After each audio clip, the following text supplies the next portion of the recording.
প্রথম কথা বলতে কে শিখিয়েছিল জানি না। কালোর ওপর লাল পাখির নকশা করা একটা বেড কভার ছিল বাড়িতে। সেটা দেখে প্রথম পাখি চিনতে শিখি। তখন পাখি বলতে পারতাম না, বলতাম কাপি। প্রথম গান শিখিয়েছিল মাসিমণি, আলো আমার আলো গো, চান করানোর আগে তেল মাখাতে মাখাতে। প্রথম পথের পাঁচালি কিনে দিয়েছিল পিসিমণি। পিসিমণির তখনও বিয়ে হয়নি। বাবার সব থেকে ছোট বোন, শ্যামলা রং, মোটা একটা বিনুনি।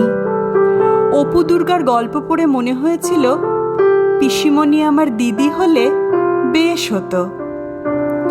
প্রথম ফাউন্টেন পেনে লিখতে শিখিয়েছিল বাবা। শিখিয়েছিল কেমন করে মহাভারত পড়তে হয়, রাজশেখর বসুর মহাভারত। সন্ধেবেলা হোমওয়ার্ক সেরে আমরা তিনজনে বসতাম। বাবা পড়ত, আমি আর ঠাকুমা শুনতাম। বাবা শিখিয়েছিল কেমন করে জাদুঘর দেখতে হয়। শিখিয়েছিল উত্তর ভারতের মন্দিরের সঙ্গে দক্ষিণ ভারতের মন্দিরের তফাৎ কী। শিখিয়েছিল ইউ ছাড়া শুধু কিউ দিয়ে ইংরেজি বানান হয় না। শিখিয়েছিল ইংরেজি হরফের আসল নাম রোমান।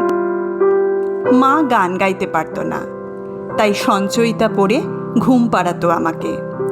সেই আমার রবীন্দ্রনাথে হাতে খড়ি।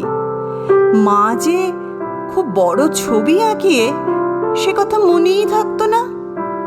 একদিন সন্ধেবেলা বিছানায় বসে হোমওয়ার্ক করছি, আর সামনে বসে আমারই একটা পুরনো খাতার পেছনের পাতায় পেন্সিল দিয়ে আঁকিবুকি কাটছে মা। ঝুঁকে পড়ে দেখি মা স্কেচ করছে, বিছানার ওপাশে টেবিল ফ্যানটার স্কেচ। সেই দিনই শিখলাম 3 ডানাওয়ালা ফ্যানটা আসলে একটা 3 পাপড়ি মেলা ফুল।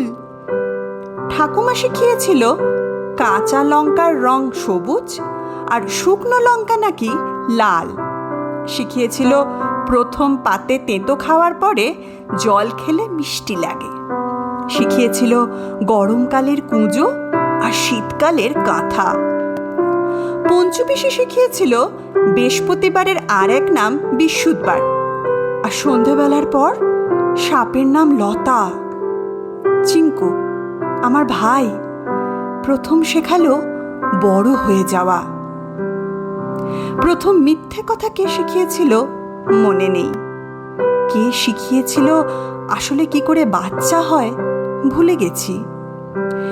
এক এক করে ছেড়ে চলে গিয়েছে যে মানুষগুলো, তারা শিখিয়ে গিয়েছিল শুধু আরও কষ্ট পাবো বলে এই বেঁচে থাকাটা কত সুন্দর। বাংলা ভাষা নিয়ে অহংকার করতে শিখিয়েছে রবীন্দ্রনাথ, সুকুমার রায়, শিবরাম, মুজতবা আলী।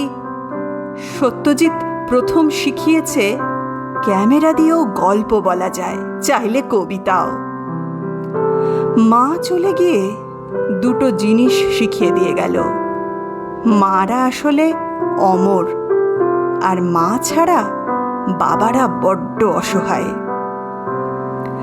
কথা হচ্ছে এত কিছু শিখেও এমন আস্ত অপগণ্ড তৈরি হলাম কি করে।